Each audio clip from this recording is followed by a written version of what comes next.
Kami bersyukur Tuhan tidak henti-hentinya meluapkan segala kebajikan-Mu kepada kami. Biarlah kami ya Tuhan juga boleh pada hari ini bersembah sujud mengucapkan syukur kami. Biarlah hati kami terbuka ketika Tuhan memerintahkan segala kehendak-Mu kepada kami. Biarlah melalui firman kami boleh diajar untuk menjadi anak-anak Tuhan yang makin hari makin menyenangkan hati-Mu. Terima kasih ya Tuhan, berkatilah jam ke depan. Berilah kepada kami hati yang bersedia diajar, yang bersedia taat kepada setiap perkataan-Mu. Dalam nama Tuhan Yesus Kristus kami berdoa. Amin. Silakan duduk. Bapak Ibu sekalian, Pak Stephen Tong sedang berada di Surabaya. Dari kemarin ada rangkaian pelayanan di sana. Setelah masterclass di Kemayoran, Pak Stephen Tong langsung menuju ke Surabaya, ke daerah Citraland. Lalu di sore hari ada satu peletakan batu pertama dari Sekolah Kristen Logos dan GRI Citra. Jadi setelah sekian tahun, lebih dari 10 tahun kita menanti, akhirnya waktu Tuhan tiba, kita mendapatkan kesempatan lewat sederet kesulitan yang Tuhan izinkan kita alami di sana. Maka Tuhan beranugerah kemarin ada peletakan batu pertama. Nah, saudara-saudara sekalian, setelah selesai langsung Pak Stephen Tong menuju ke Graha Family. Di sana ada masterclass dilangsungkan daripada seluruh pengurus gereja di Surabaya berkumpul, lalu Pak Tong memberikan masterclass. Dan setelah itu hari ini ada kebaktian gabungan seluruh Surabaya, GRI di Surabaya, dan ada pendewasaan 2 MRII. Yang pertama MRII Sidoarjo, yang kedua MRII Graha Family. Pada hari ini sudah diresmikan menjadi GRII Sidoarjo dan GRII Graha Family. Dan kita doakan supaya 2 gereja reform ini boleh menjadi berkat makin besar bagi orang-orang Kristen di Surabaya. Setelah itu Pak Stephen Tong langsung menuju ke Singapura untuk khotbah 2 kali lagi.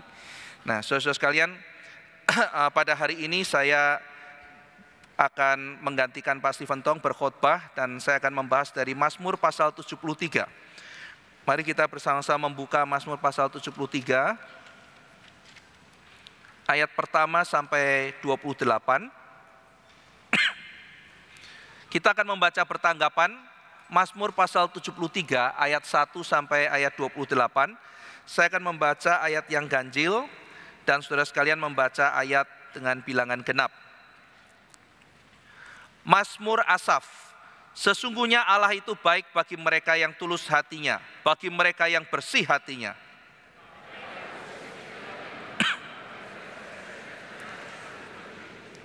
Sebab aku cemburu kepada pembual-pembual, kalau aku melihat kemujuran orang-orang fasik.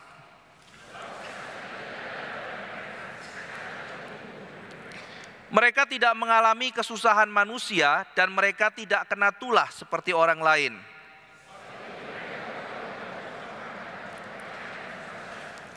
Karena kegemukan, kesalahan mereka menyolok, hati mereka meluap-luap dengan sangkaan.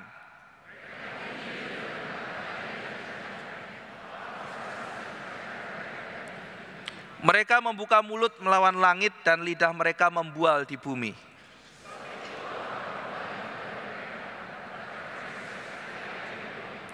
Dan mereka berkata, bagaimana Allah tahu hal itu? Adakah pengetahuan pada yang maha tinggi?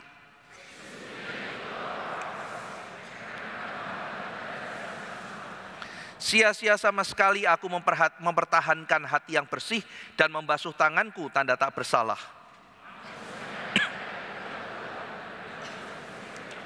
Seandainya aku berkata, aku mau berkata-kata seperti itu, maka sesungguhnya aku telah berkhianat kepada angkatan anak-anakmu.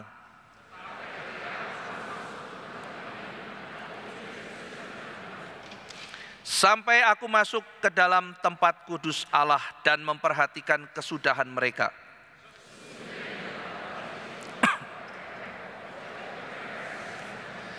Betapa binasa mereka dalam sekejap mata, lenyap habis oleh karena kedahsyatan.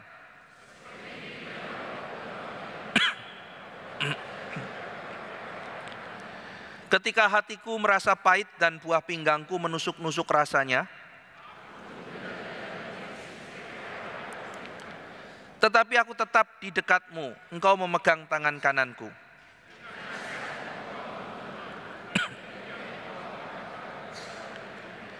Siapa gerangan ada padaku di surga selain Engkau? Selain Engkau tidak ada yang kuingini di bumi.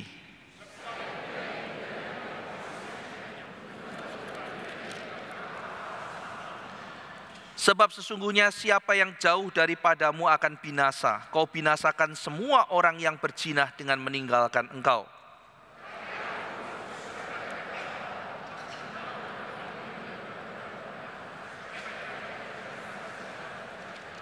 Demikian pembacaan firman Tuhan. Saudara sekalian, Mazmur pasal 73 dikatakan adalah Mazmur dari Asaf.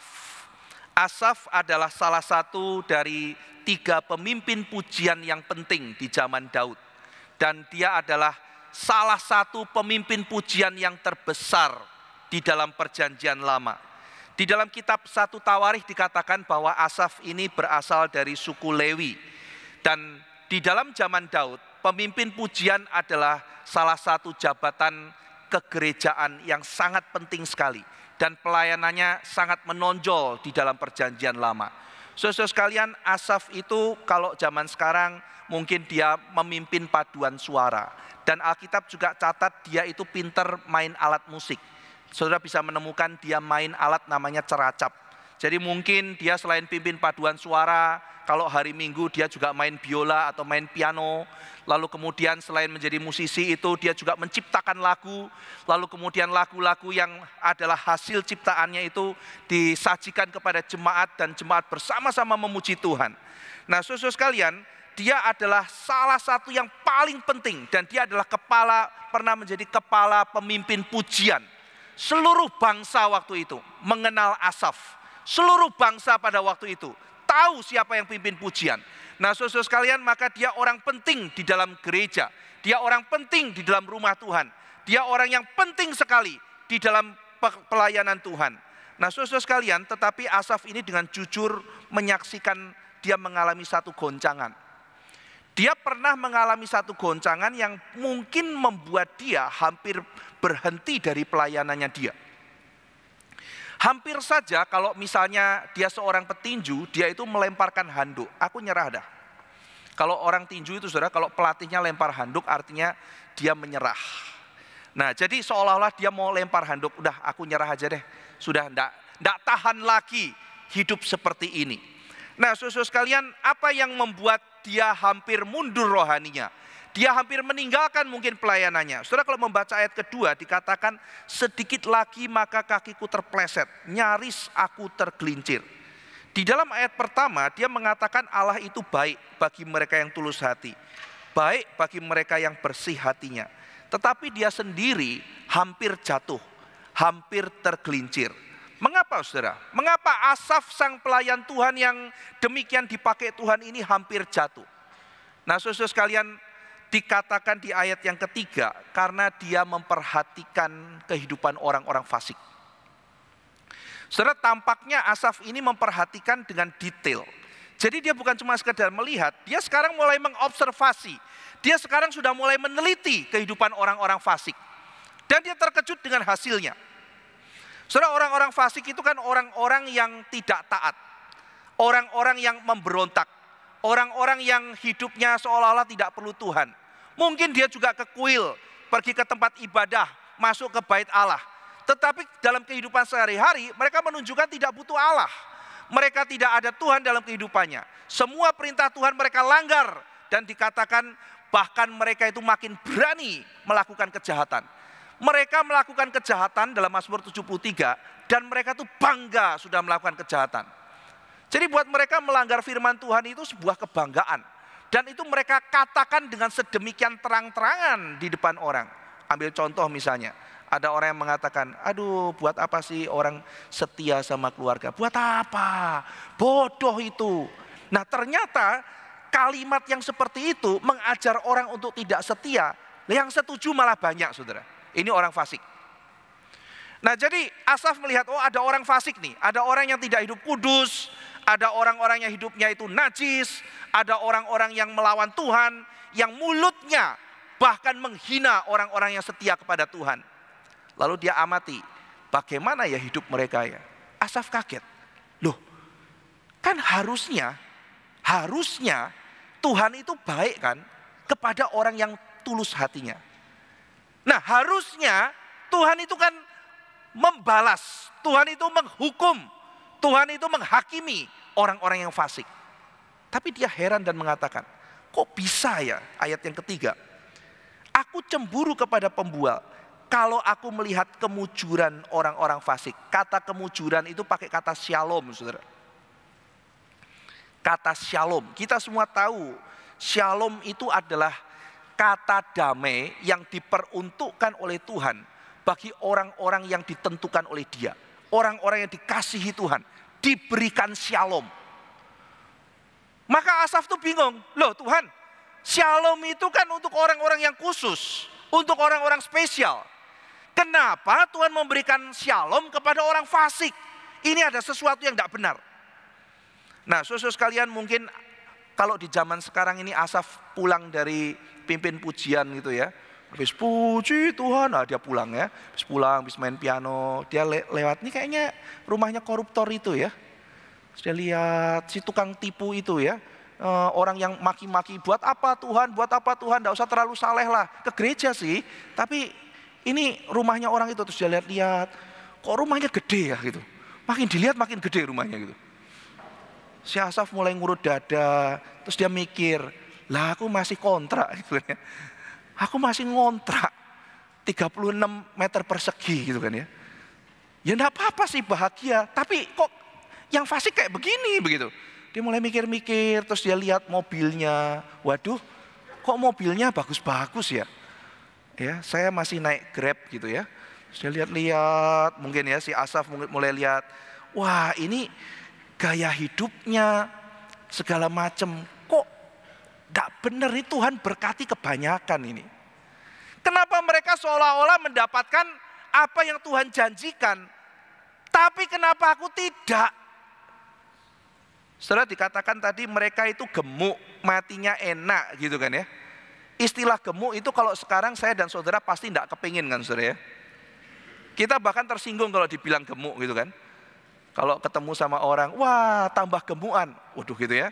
Itu kan kata yang tidak tentu baik gitu yang diucapkan begitu kan ya. Wah luar biasa gemukan, kalau dulu kan baik saudara. Itu artinya makmur. Wih luar biasa tambah gemuk ya. Nah, itu, wah itu bagus artinya ya. Tapi kalau sekarang saya salaman sama orang, itu kalimat saya agak hati-hati untuk ucapkan saudara. Wah Bapak tidak ketemu gemuk sekali, Anda luar biasa gitu kan.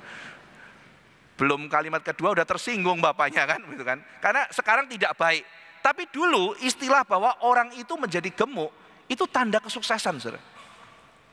Kalau sekarang tanda penyakit gitu kan, jantung dan sebagainya, darah tinggi gitu kan, maka orang menghindari untuk menjadi gemuk. Tapi pada waktu itu dikatakan, aku lihat mereka itu ya, mereka itu sehat dan gemuk tubuhnya. Maksudnya apa? Mereka itu makmur, mereka bisa makan apa yang mereka mau. Mereka begitu kelihatan diberkati. Maka Asaf mulai memikirkan, tidak benar ini. Kenapa ada ketidakadilan di dalam dunia? Aku itu hidup dengan disiplin, hidup dengan menyangkal diri, hidup kudus. Untuk apa? Nah, dia mulai mempertanyakan. Untuk apa? Kenapa faktanya seperti ini terbalik? Mungkin mereka ke kuil, tapi mereka itu sinis, tidak butuh Tuhan, bukan? Tapi kenapa mereka pengikutnya banyak? Sudah bisa baca itu di ayat yang ke-10. Ayat yang ke-8.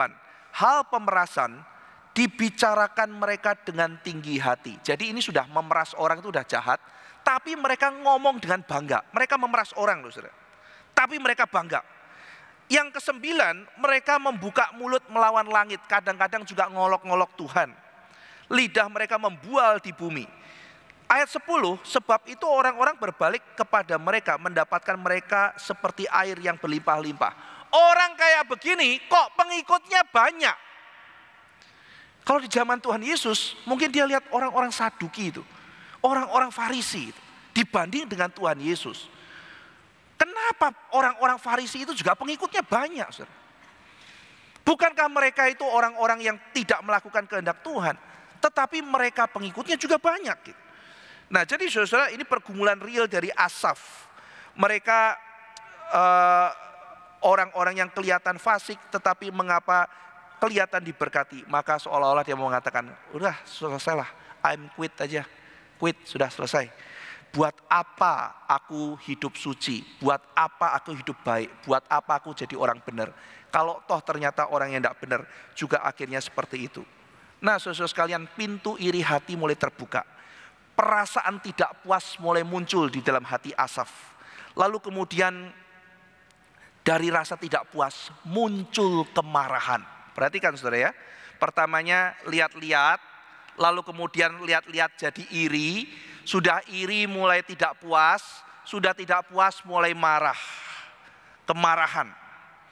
Nah, jadi ketika kemarahan sudah mulai muncul, ya, ketika mereka sudah mulai muncul, maka kemarahan itu terus menerus mulai memuncak.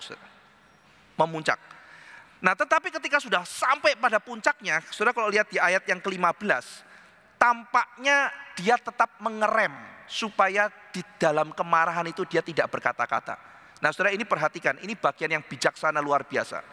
Setiap kita ada pergumulan, setiap kita ada momen di mana kita bergumul bersama Tuhan. Tetapi Asaf mengajar kita, jangan cepat-cepat ngomong. Apalagi sekarang zaman medsos saudara ya. Jadi saudara bergumul terus ngomong, di mana Tuhan? Gitu kan ya. Wah ngomong, terus yang lihat, waduh, yang ngomong penatua gitu kan ya. Di mana Tuhan gitu kan. Jadi Asaf mengajar kita, coba hati-hati, jangan terlalu cepat. Ayat 15 dikatakan, seandainya aku berkata, aku mau berkata-kata seperti itu, maka sesungguhnya aku telah berkhianat kepada angkatan anak-anakmu. Maksudnya apa saudara? Aku ini kalau mengucapkan apa yang ada di pikiranku, langsung saya ucapkan, saya tidak jadi berkat buat mereka, saya tidak jadi berkat. Malah saudara-saudara sekalian, kalau kita misalnya Asaf tiba-tiba di gereja ngomong, saya mau kesaksian ya, saya pemimpin pujian seluruh Israel, saya kasih tahu, coba lu lihat tuh orang-orang fasik, hidupnya makmur, lu lihat tuh orang-orang benar, sakit mati, ayo di mana keadilan? Katanya Tuhan baik, mana? Saudara bayangkan apa yang terjadi. Iman orang-orang akan menjadi rontok, mulutnya dipakai setan untuk meneriakkan kalimat-kalimat yang tidak baik. Jadi ketika sedang bergumul dan pergumulannya belum tuntas, saudara hati-hati bicara, apalagi lewat medsos. Iya. Nih lihat gua sakit. Jadi Tuhannya di mana ya? Hei, ya, colek Pak Ivan dan lain-lain misalnya begitu ya. Semoga tidak ada begitu ya. Waduh begitu ya saudara. Jadi nanti akhirnya setelah selesai, sorry deng, ternyata pada waktu itu masih sedang galau. Sekarang saya sama Tuhan mesra-mesra. Sudah terlambat saudara. Itu kalimat sudah merusak orang banyak. Nah orang-orang yang marah lalu kemudian dia belum menyelesaikan kemarahannya di depan Tuhan, bicara sana sini, itu bisa dipakai oleh Tuhan untuk menghancurkan. Maka ketika Alkitab di dalam ayat 15 dikatakan, aku mau, tapi dia tidak mengatakannya saudara. Dia tidak mengatakannya. Meskipun ayat 16 mengatakan, tapi ketika aku mau tahu, itu kesulitan buat saya. Nah jadi dia menahan dirinya. Meskipun dia sedang berkubang di dalam berbagai pertanyaan, dia sedang bergumul, dia menahan dirinya untuk tidak merusak orang-orang saudara seimannya. Aku tidak mau jadi pengkhianat bagi mereka. Nah saudara sekalian, orang yang sedang berkubang dalam kemarahan, maka itu akan menjadikan dia biasanya sinis. Orang itu menjadi sinis, kurang bersahabat, dan ini akan berdampak di dalam pelayanan dan interaksi kita. Saudara sekalian, kemarahan yang kita simpan di dalam hati bisa menghancurkan diri kita. Bisa juga menghancurkan orang lain, orang yang kita kasihi bahkan. Bisa menghancurkan pelayanan kita. Bisa menghancurkan apa yang sudah susah payah dibangun oleh pendahulu kita, lalu dihancurkan oleh kemarahan. Saudara sekalian, jangan kita biarkan api kemarahan terus menyala. Karena ketika api kemarahan itu menyala, manusia itu menjadi tidak rasional. Tuhan memberikan bijaksana kepada setiap kita, sehingga kita di dalam ketenangan boleh berpikir. Petrus mengatakan, ketika kamu sedang di dalam kekhawatiran, kamu harus menjadi tenang supaya kemudian kamu bisa berdoa. Paulus juga mengatakan begitu, kamu harus menjadi tenang supaya kamu bisa berdoa. Kenapa saudara? Jangan sampai api kekhawatiran, api kemarahan itu membakar kita, sehingga di dalam ketidakrasionalan kemudian kita merusak yang lain. Kita dijadikan alat setan dan dia bertepuk tangan pakai kita terus nyatakan supaya hancur pekerjaan Tuhan. Saudara sekalian, mari kita berhenti merenung menghadap Tuhan, mengevaluasi hati kita, mencari jawaban kepada yang maha tinggi. Sehingga kita tidak mengumbar segala sesuatu apa yang ada dalam hati kita tanpa filter, begitu saja keluar. Saudara, kepanikan kita bisa dipakai untuk menghancurkan keluarga kita, dipakai menghancurkan teman-teman kita, dipakai untuk menghancurkan perusahaan kita, dipakai untuk menghancurkan gereja kita. Mari kita tenang di hadapan Tuhan. Mari kita bergumul di hadapan Tuhan. Karena ini adalah pergumulan yang pertama di dalam hati. Maka di dalam Mazmur pasal 73, nanti saudara kalau hitung, ada 6 kali kata hati muncul. Ada 6 kali, saudara. Nah, jadi ini adalah peperangan untuk menentukan posisi hati kita ini bagaimana.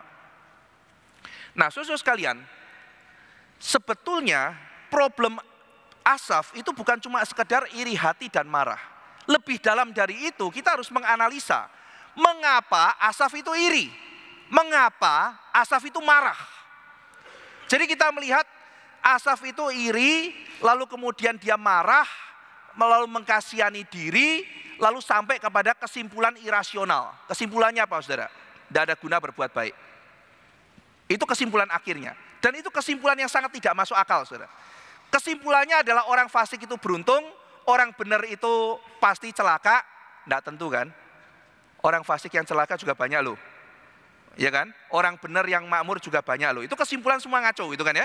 Tapi itu sampai pada kesimpulan seperti itu, saudara. Yang tidak masuk akal. Nah, maka ketika sudah digeret sampai di situ, akhirnya apa? Akhirnya dia akan hancur terpeleset. Dan ini dimulai dari kecil, saudara. Terus berputar jadi besar. Nah, kita akan melihat peristiwa Mazmur pasal 73 ini di belakang iri hati sama di belakang kemarahan. Apa yang menyebabkan? Saudara-saudara sekalian, kita itu sebetulnya menafsir setiap hari. Dalam kehidupan kita itu kita melihat segala sesuatu, kita tafsir. Kita itu adalah interpretator realitas. Jadi ketika kita melihat fakta, kita tidak menghidupi fakta itu begitu saja. Tetapi fakta itu kita tafsir, kita nilai. Baik, tidak baik, enak, tidak enak, kita berikan penilaian. Apa yang dinilai? Segala sesuatu. Maka saya dan saudara itu melakukan tugas yang dikerjakan para teolog, yang dikerjakan para filsuf. Mengkategorikan, memberi penilaian, menafsirkan. Itu tiap hari begitu. Misalnya nih ya saudara ya, saya begini, orang udah tafsir. Kenapa dia begini ya? Tertutup dia. Ada yang tafsir kan? Dia menutup diri. Kenapa dia begini? Pak Ivan kedinginan. Tafsiran beda, ya kan? Ya. Kenapa dia begini? Dia grogi. Maka dia berusaha untuk menyentuh diri sendiri. Karena kalau nyentuh meja, dia sungkan, dia sentuh diri sendiri. Jadi saya begini itu ada banyak tafsiran, saudara. Dia arogan, dia sombong, maka dia begini. Dia kedinginan, dia ketakutan, dia menutup diri, macam-macam, saudara. Cuma begini aja. Terus kemudian kita melihat ya, wih, si Pak Budi, ya, Pak Rudi, Pak Beni, ini bertiga makan bareng-bareng, banyak sekali makannya.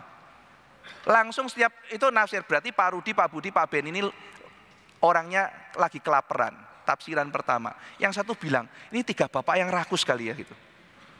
3 orang bilang, ini bapak ini memang doyan makan kali ya.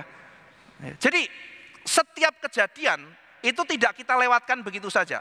Tetapi setiap kejadian itu kita tafsir, saudara. Kita berikan penilaian. Nah, dari penilaian itu maka akan muncul yang namanya emosi. Emosi tidak netral. Emosi hasil penilaian. Ada kerja intelektual yang terjadi di dalam jiwa kita sehingga nanti muncul namanya emosi. Misalnya, saudara pasti tahu ada makanan yang sangat kontroversial, namanya jengkol. Saudara kalau mendengar kata jengkol, saya percaya ada sebagian jemaat yang cinta mati jengkol gitu. Ada di mana jengkol? Ada restoran khusus menjual jengkol, semur jengkol, jengkol bakar, jengkol asam manis, jengkol apapun itu ya. Dia kejar sate jengkol, sup jengkol apapun. Dia pergi ke situ makan nikmat. Sementara mungkin istrinya betul-betul mau muntah begitu ya.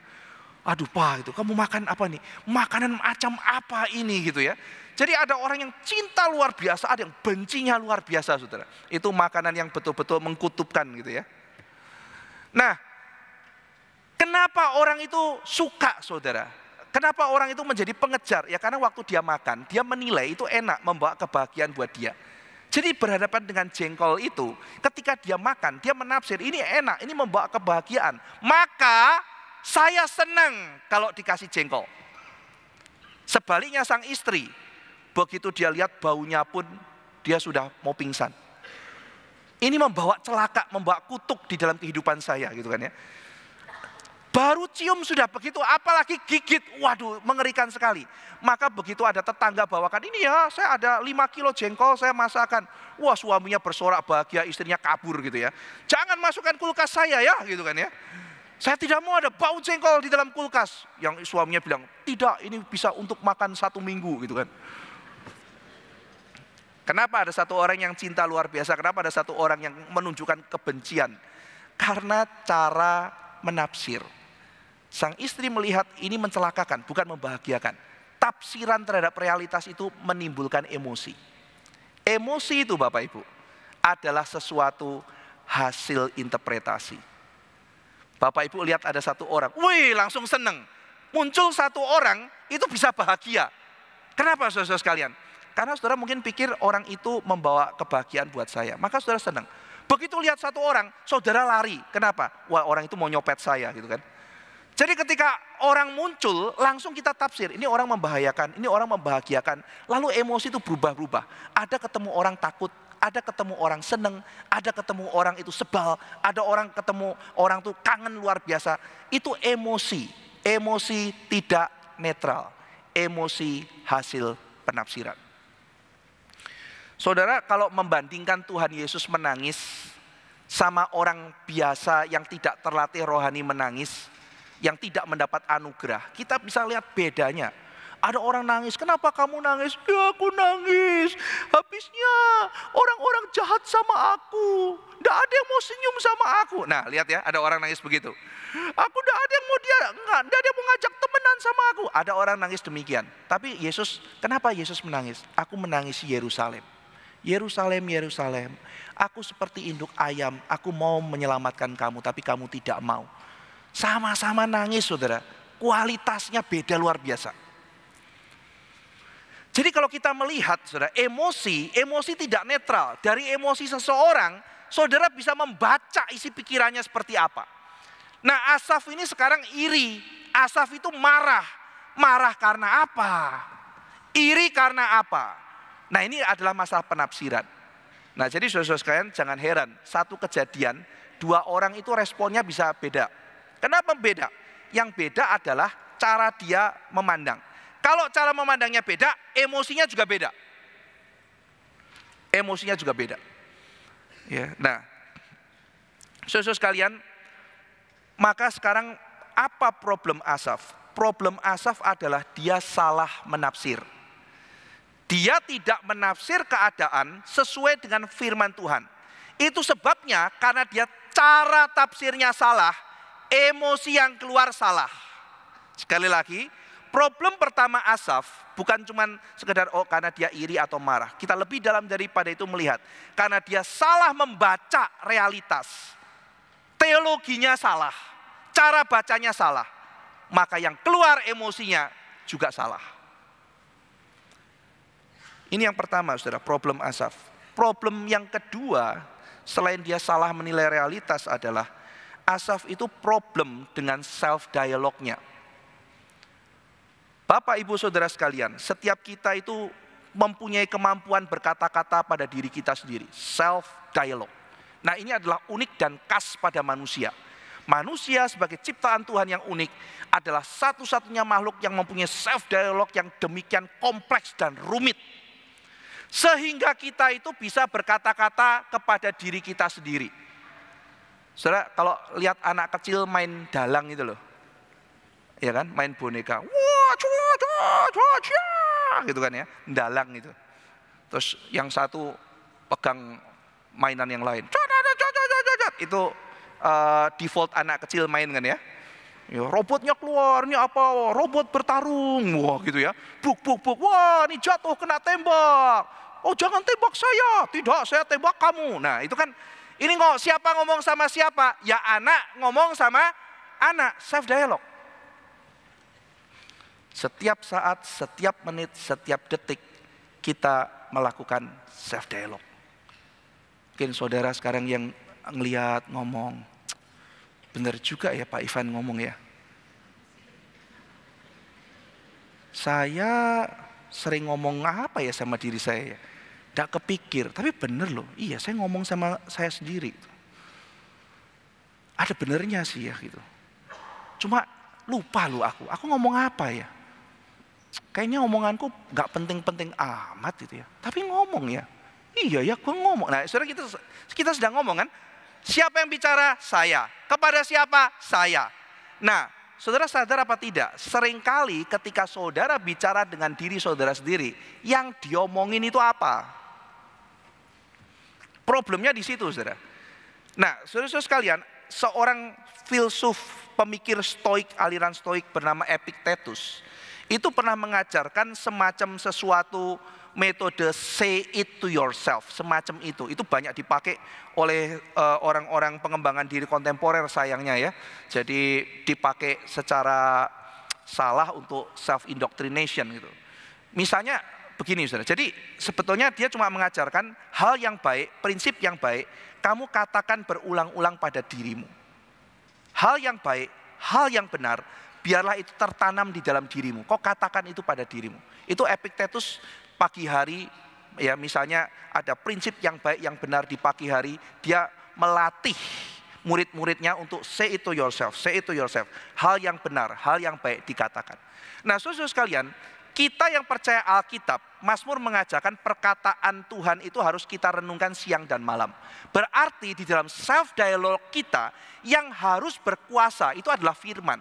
Karena firman itu diperkatakan siang dan malam.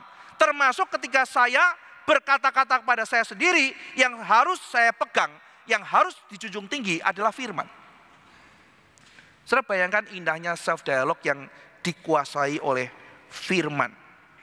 Nah, tetapi kalau Mazmur ini kan tidak, ada dinamik kan, self dialognya bertambah ramai, saudara.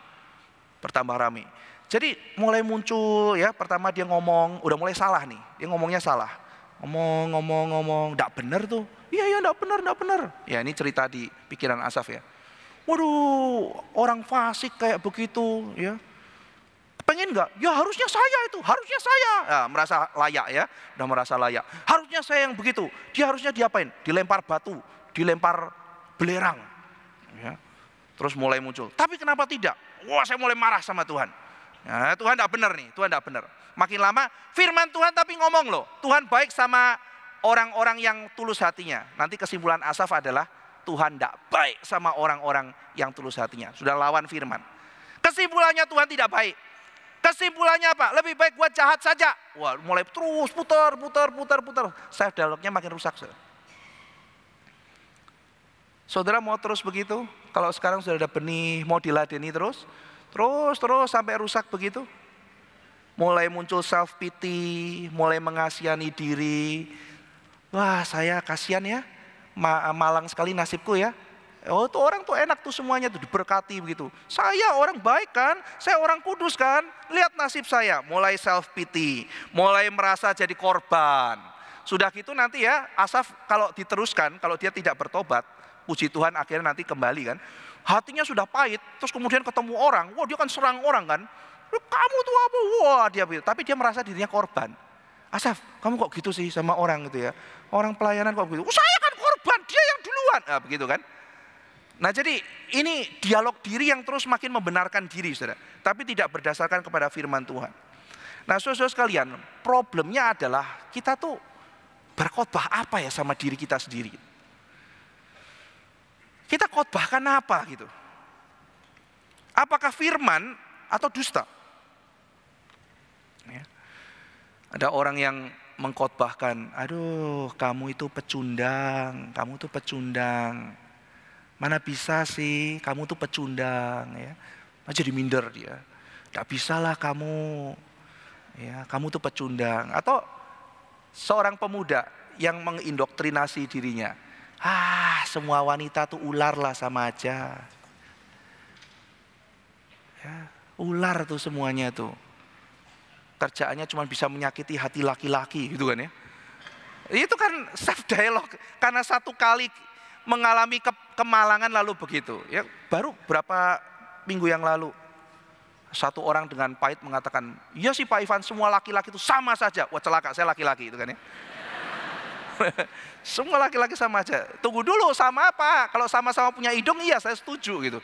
Tunggu dulu, kamu ngomong-ngomong apa nih? Semua laki-laki sama aja tuh apa dulu? Karena saya juga laki-laki nih gitu kan. Semua laki-laki sama saja. Tapi bahasanya tuh bahasa self dialogue yang salah loh. Yang dibiarin lama-lama jadi kayak begini nih gitu. Semua laki-laki sama saja dengan kemarahan. Wah, ini udah orang yang sudah tahu ya, biasa kita udah ada pengalaman.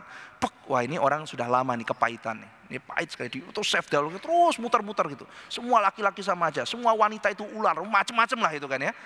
Nah, ini semuanya adalah kelamaan mengatakan dusta kepada diri sendiri. Alah, orang itu pasti tidak bisa berubah lah, pasti tidak berubah. Udahlah, memang cocok di neraka dia. Tunggu dulu, kita disuruh penginjilan loh, kita disuruh mendoakan loh, kita mengharapkan adanya pertobatan dan sebagainya. Tunggu dulu, kita jangan terlalu cepat mengucapkan dusta sebagai firman. Jangan, tidak boleh.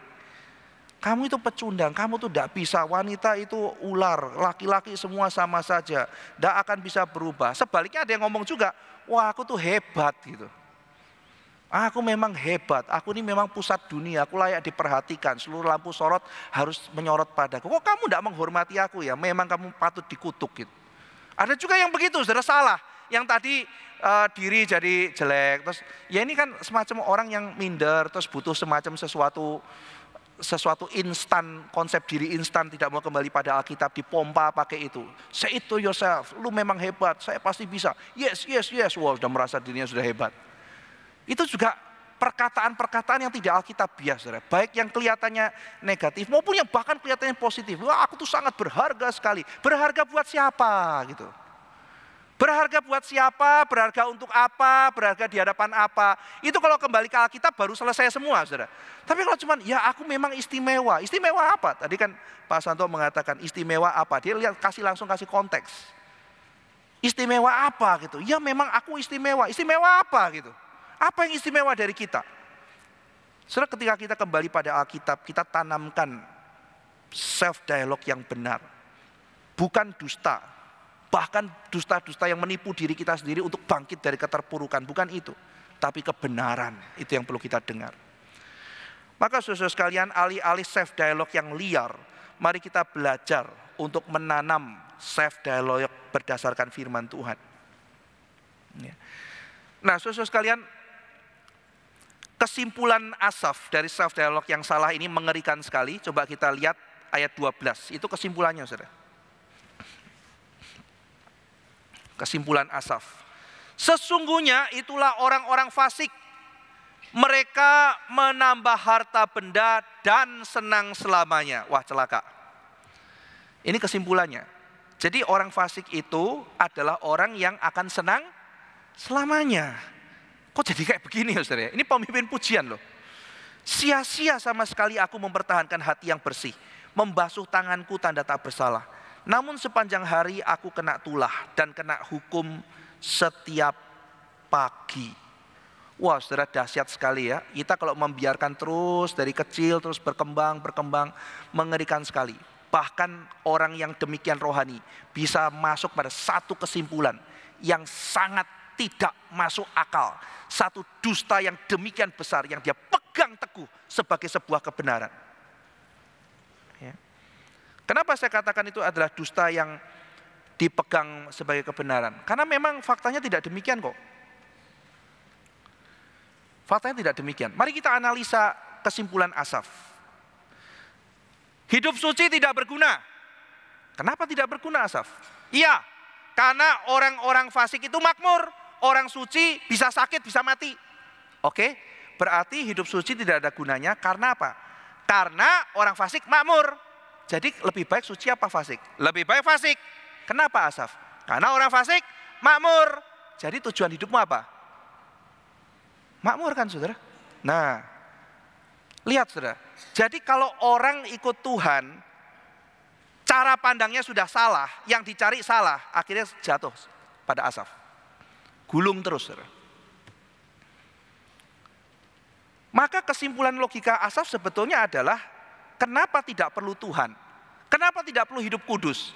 Karena kalau saya fasik, saya akan makmur. Jadi kamu ikut Tuhan mau kejar apa? Kejar makmur. Tapi tunggu dulu. Kesimpulanmu adalah orang fasik pasti makmur ya? Iya gitu. Nggak juga loh saudara ya. Nggak juga. Ada loh orang-orang benar yang makmur. Ada orang fasik yang sial. Lah ini bagaimana menjawab pertanyaan begini? Tapi ya udah, itu yang dipegang. Orang namanya lagi sakit hati, apapun jadi benar gitu kan ya. Pokoknya yang dia mau jadi benar. Nah jadi saudara-saudara sekalian, logika Asaf menjadi sangat jauh dari kebenaran. Kelihatannya bagi Asaf itu masuk akal. Nah ini prinsip yang penting. Iblis ketika menggoda Hawa, godaannya dia kelihatannya masuk akal tapi tidak benar. Saudara-saudara sekalian, yang masuk akal tidak tentu benar. Jadi yang kelihatannya masuk akal disambung-sambung jadi apa? Jadinya tidak benar. Lo kan lihat tuh, ya orang fasik diberkati kan? Iya loh. Orang benar sial kan? Iya. Buat apa kamu kalau begitu? Oh kelihatan masuk akal kan? Tapi tidak benar. Tidak benar saudara. Sampai hari ini iblis juga sering begitu. Bahkan dia kadang-kadang bisa masuk dalam dunia sains. Wah masuk akal loh bahwa Tuhan itu tidak ada. Wah kasih argumentasi rumitnya minta ampun. Very sophisticated. Orang yang sudah lihat argumentasi yang demikian sophisticated, lalu akhirnya mengatakan, wah berarti tidak ada Tuhan. Kenapa? Itu sangat masuk akal argumentasinya. Iya masuk akal, tidak tentu benar. Kelihatannya rasional, kesimpulan akhirnya irasional sama sekali. Seringkali seperti itu, saudara. Nah maka itu sebabnya si Asaf berhenti ya. Dia berhenti lalu kemudian dia mulai mengulang kembali statement-statementnya ini. Saudara sekalian, pada kesimpulannya di ayat 12 sampai ayat yang ke-14, sebetulnya Asaf menegasikan ayat pertama. Ayat pertama yang dia munculkan, sesungguhnya Allah itu baik bagi mereka yang tulus hatinya, bagi mereka yang bersih hatinya. Itu dilawan dengan ayat kesimpulan ayat 12 sampai ayat ke-14. Kesimpulan sementara Asaf di dalam perjalanan hidupnya yang sangat menegasikan firman Tuhan. Nah, saudara sekalian, akhirnya Asaf berhenti, lalu kemudian dia mulai datang pada Tuhan. Ayat 16. Tetapi ketika aku bermaksud untuk mengetahuinya, hal itu menjadi kesulitan di mataku. Dia mau ngerti tapi masih sulit. Jadi ada pergumulan. Ayat 17. Sampai aku masuk ke dalam tempat kudus Allah dan memperhatikan kesudahan mereka. Saudara, pergumulan ini sesuatu proses. Mazmur 73 menganjurkan ketika kita dalam proses itu hati-hati berbicara. Tadi saya sudah jelaskan, hati-hati berbicara. Jangan sampai kita mengumbar dengan tidak bijaksana sehingga akhirnya ketika kita nanti sudah mendapatkan perhentian hati kita dalam Tuhan, kita tidak menyesal dengan apa yang pernah kita ucapkan. Nah jadi saudara sekalian, akhirnya Asaf diproses oleh Tuhan. Dia cari Tuhan. Dia sekarang belajar menyerah. Nanti ayat ke-26 dikatakan dagingku dan hatiku habis lenyap. Maksudnya adalah ketika aku sudah tidak bisa lagi bersandar kepada diriku sendiri. Jadi dagingku, my flesh and my heart itu fail. Sudah gagal. Habis lenyap maksudnya gagal. Ketika aku gagal, aku belajar bersandar kepada Tuhan. Aku tidak ngerti, tidak bisa menjelaskan semuanya. Maka sekarang aku mau cari Tuhan, aku mau menjawab semuanya itu dari Tuhan. Saudara sekalian, Asaf itu mengatakan dia seperti binatang di hadapan Tuhan. Itu ayat yang ke-22. Aku dungu dan tidak mengerti, seperti hewan aku di dekatmu. Maksudnya seperti hewan. Hewan itu jarang sekali ada perspektif eskatologis. Hewan tidak ada seperti manusia, bisa menabung, lalu kemudian bisa misalnya, oh nanti anakku mau masuk sekolah 3 tahun lagi, sudah aku tabung dulu untuk 3 tahun. Itu perspektif manusia. Manusia bisa punya perspektif eskatologis. Nah, nanti jawaban Asaf adalah dia bisa melihat ketika nanti pada kesudahannya nasib orang fasik itu seperti apa.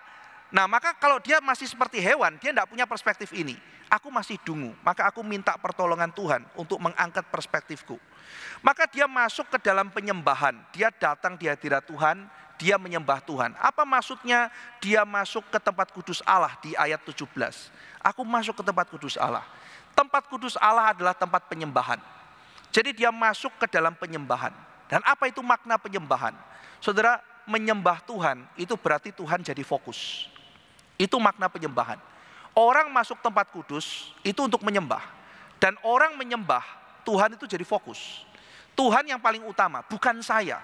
Maka di dalam sebuah penyembahan, kita larut dan kita hanyut, kita itu hamba daripada yang kita sembah. Nah, jadi Asaf sekarang masuk ke dalam satu kondisi di mana Tuhan adalah yang paling utama. Dia menyerahkan semua pergumulannya ke dalam tangan Tuhan. Belajar memahami dari perspektif Tuhan. Dan Tuhan menjawab dia, saudara. Tuhan menjawab dia, memberikan anugerah kepada dia. Banyak orang yang bergumul malah lari dari rumah Tuhan. Malah tidak mau hidup di dalam penyembahan. Bukankah gereja senantiasa mengingatkan kita akan apa itu penyembahan sejati? Bukankah momen-momen penyembahan itu seringkali Tuhan hadirkan ketika kita berkumpul bersama menyembah Tuhan seperti ini? Saudara sekalian, ketika bergumul, jangan tinggalkan gereja.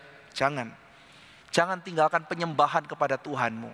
Sembah Dia, cari jawaban kepadanya. Saya pernah cerita di sini, saudara sekalian, ada satu orang yang minta ketemu saya habis kebaktian. Jadi pada waktu Sabtu sore, satu pengurus mengatakan, Pak Ivan, tolong Anda sudah datang ke sini jauh-jauh, Anda harus khotbah minggu, jangan khotbah hanya KKR regional. Dia mengatakan kami tiap hari Minggu ada 7 kali kebaktian, Pak Ivan pilih salah satu. Lalu saya mengatakan saya harus pergi ke kota berikutnya di pagi hari, kebaktian jam berapa paling pagi di hari Minggu. Dia mengatakan 5:30 pagi Pak Ivan. Oke, saya akan berkhotbah 5:30 pagi. Lalu kemudian diumumkan di gereja bahwa saya akan berkhotbah 5:30 pagi. Lalu kemudian saudara sekalian, saya mempersiapkan diri, lalu kemudian khotbah kira-kira 40 menit. Setelah khotbah 40 menit, kebaktian ditutup, lalu kemudian segera saya menuju ke mobil dan menuju kota berikutnya untuk KKR regional. Ketika mobil berjalan, tiba-tiba satu orang ibu menyetop mobil. Ya, lalu kemudian ibu itu minta kita membuka kaca dan mengatakan, Pak Pendeta, tolong makan di rumah saya, tolong makan. Saya bilang, Ibu, kami tidak perlu makan, saya tadi sudah sarapan di hotel, sudah cukup, ada 1 roti sudah cukup. Kami mau menuju kepada tempat berikutnya, harus khotbah. Lalu ibu itu mengatakan, tolong 15 menit Pak, 15 menit. Saya siapkan makanan di rumah saya banyak bahan makanan. Tolong Bapak mampir, saya ada sesuatu yang mau katakan. Lalu kemudian saya mengatakan, maaf Ibu, kita harus ke tempat berikutnya. Mohon Pak, mohon, betul-betul mohon. Lalu kemudian tim saya mengatakan, Pak Ivan masih ada waktu kalau 15 menit. Saya bilang, oke Ibu, saya 15 menit ke tempat Ibu. Ibu itu sukacita, dia lari karena rumahnya di depan gereja.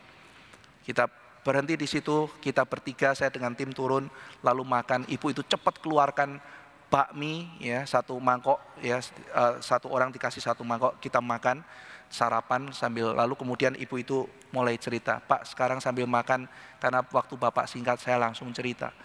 Dia mengatakan, saya sudah putuskan, saya kecewa sama Tuhan, saya mau meninggalkan Tuhan. Saya tidak mau lagi percaya pada Tuhan. Dari kecil saya Kristen, orang tua saya Kristen, tapi sekarang saya mau meninggalkan Tuhan.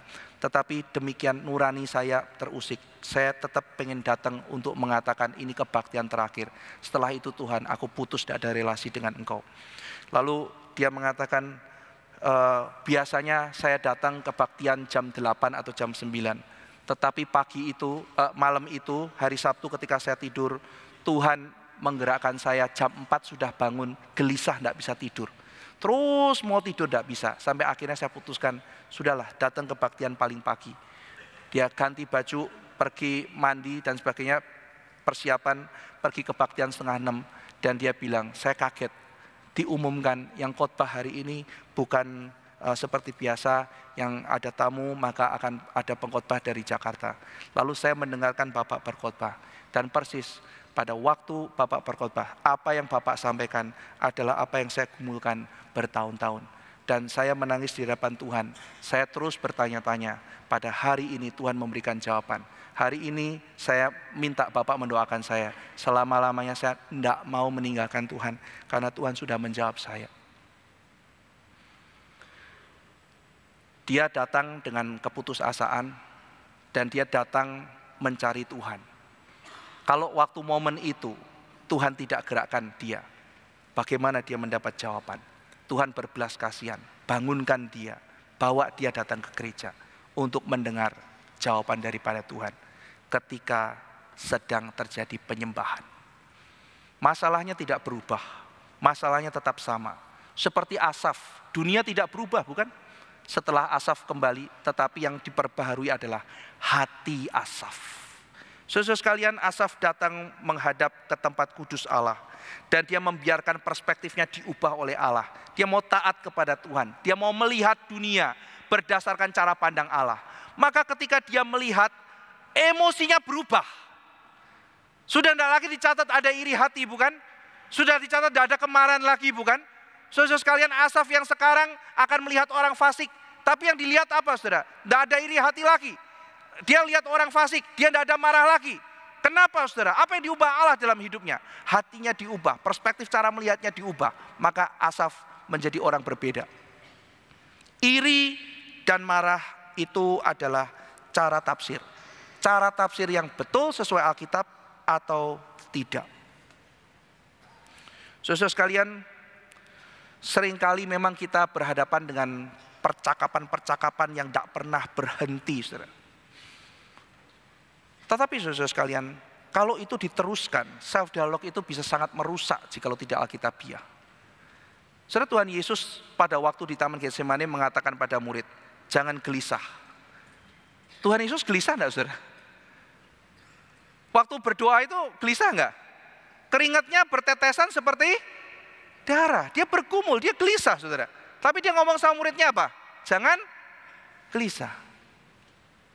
Bukan berarti tidak boleh ada kegelisahan sama sekali saudara. Apa yang Tuhan Yesus maksud? Maksudnya adalah jangan pasif. Lawan. Counter serangan-serangan yang ada. Counter attack. Jangan diam. Kadang iblis memberikan pikiran-pikiran yang tidak alkitabiah saudara. Mulai kecil diaduk-aduk, mau gede, tangkap saudara. Lawan. Jangan biarkan besar. Satu pergumulan Yesus adalah apakah cawan ini boleh lalu tetapi bukan kehendakku yang jadi. Itu pergumulan Tuhan Yesus. Saya tidak tahu apa yang terjadi. Ada satu buku yang tulis imajiner saudara ya. Setan ngomong begini, imajiner ya ini ya. Buat apa sih naik kayu salib? Apa gunanya sih? Aduh, emangnya setelah naik kayu salib dunia jadi beres. Nanti ada tetap orang-orang yang maki-maki. Ada orang yang tidak mau percaya. Buat apa? Emang mereka layak terima darah kamu? Percakapan imajiner. Kita tidak tahu apa yang sedang dialami Tuhan Yesus waktu itu. Tetapi dari percakapan imajiner itu saya tarik kembali kepada konteks kehidupan kita saudara. Ya kita ini kan pelayan Tuhan, pergi KKR regional gitu ya. Terus mulai muncul pikiran-pikiran. Ngapain lo pergi KKR regional? Hah? Nabung-nabung, duitnya bisa buat nyicil apa kek gitu ya. Pergi khotbah-khotbah. Emang anak-anak itu jadi baik? Banyak yang tetap bejat kan? Jadi buat apa kamu pergi ke sana? Guru sekolah minggu, ngapain persiapan? Hah? Anak-anak itu emang tiap minggu kamu muncul lebih baik. Kamu diolok-olok tahu sama anak sekolah minggu. Mereka juga tetap bejat. Tiap minggu ditabur, buat apa? Apa gunanya? Nah kan, udah mulai muncul. Terus habis gitu mulai kena masalah sama anak pula, ya kan? Kena tegur atasan pula, wah udah tambah rusak lah itu kan ya. Akhirnya ya lempar handuk lagi kan, nggak mau pelayanan. Kita bisa menghadapi masa-masa seperti itu. Saya misalnya, aduh Pak Ivan, ngapain lu persiapan Van, itu ya khotbah. Ngapain sampai lama-lama persiapan? Orang jemaat juga dengerin tidur gitu ya. Oh udah malam weh sekarang. Mereka tidur, lu juga tidur dong sama-sama gitu kan ya. Ngapain mesti capek-capek, kita sama-sama tidur aja. Lu tidur nyenyak, jemaat juga tidur nyenyak, sama-sama tidur. Keadilan terjadi gitu kan. Kadang-kadang kan bisa pikir orang macam-macam saudara godaannya ya. Saya pernah suatu ketika saudara mau khotbah, tiba-tiba ada pikiran, buat apa lu KKR terus kayak begini? Emang ada gunanya? Tapi saya mikir, loh ini kita tim pergi ini kan tim bukan satu orang, tim yang PI kan banyak orang. Lah kalau dulu tidak pernah ada yang PI kita, ngapain kita bisa pergi PI? Nah ini mulai dilawan ya, counter attack. Ayo, kalau saya tidak ada orang yang pergi, timnya Pak Stephen Tong dulu yang kasih tahu saya, bikin saya bertobat. Gimana saya pergi PI? Sekarang dibilang, lu kalau ngomong tidak ada gunanya, ya tidak akan bakal ada orang-orang seperti itu lagi. Jadi kalau saya dan teman-teman itu buktinya bahwa kita sama-sama mendapatkan berkat, bertumbuh, berarti kalau demikian pemberitaan Injil harus terus diberitakan. Ya, enyah iblis sudah. Saudara jangan biarkan pikiran-pikiran itu terus dipelihara. Josh Whitfield, suatu ketika muncul setan mikir, kamu yakin Tuhan Yesus itu ada? Kamu pertaruhkan seluruh hidupmu loh. Khotbah mati-matian. Whitfield diganggu begitu saudara. Wah langsung dia keluar rumah, buka pintu. Enyah iblis, tidak ada diskusi, enyah. Aku sudah dibeli darah Kristus. Dia bahkan tidak meladeni saudara, pikirannya mulai merajalela. Kalau pikiran itu bukan pikiran yang sesuai dengan kitab suci. Saudara bagaimana kita membina self dialog kita, bagaimana kita menafsir. Ketika Asaf melihat yang benar, hidup tuh cari apa sih? Cari makmur, bukan. Hidup yang paling penting itu adalah hasratku tuh Tuhan. Coba saudara lihat ayat 28. Siapa gerangan ada padaku di surga selain engkau? Selain engkau tidak ada yang kuingini di bumi. Nah ketika hati Asaf itu diperbaiki saudara, dia mulai kenal Tuhan, dia mulai kenal siapa dirinya, dia mulai kenal dia hidup untuk apa. Begitu perspektifnya benar saudara, irinya hilang, marahnya hilang. Tidak ada lagi tulis tuh iri, tidak ada tulis lagi tuh marah. Kenapa? Udah benar hidupnya. Nah jadi setelah cari apa dalam dunia ya? Dalam dunia itu hasrat tuh hanya boleh ditawan oleh Tuhan. Bukan berarti saudara tidak boleh menghasrati misalnya kenyamanan.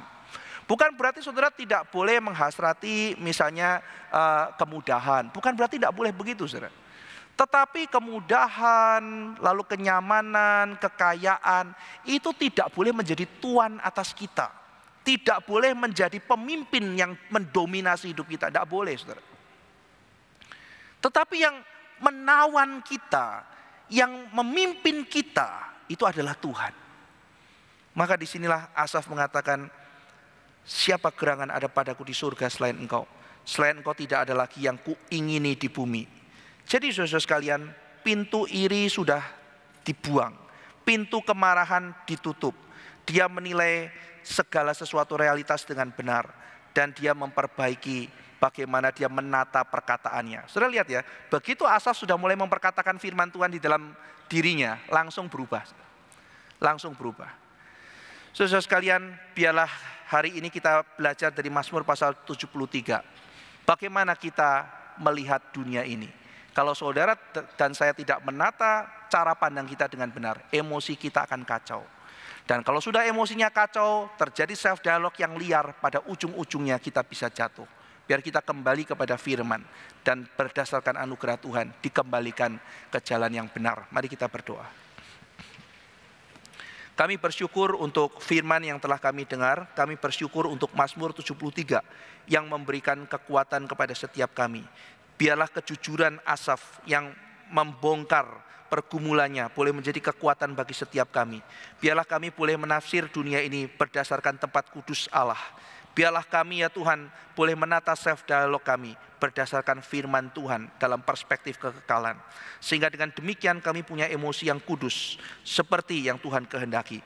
Dan biarlah kami mempunyai hidup yang juga memuliakan Tuhan. Dalam nama Tuhan Yesus Kristus kami berdoa. Amin.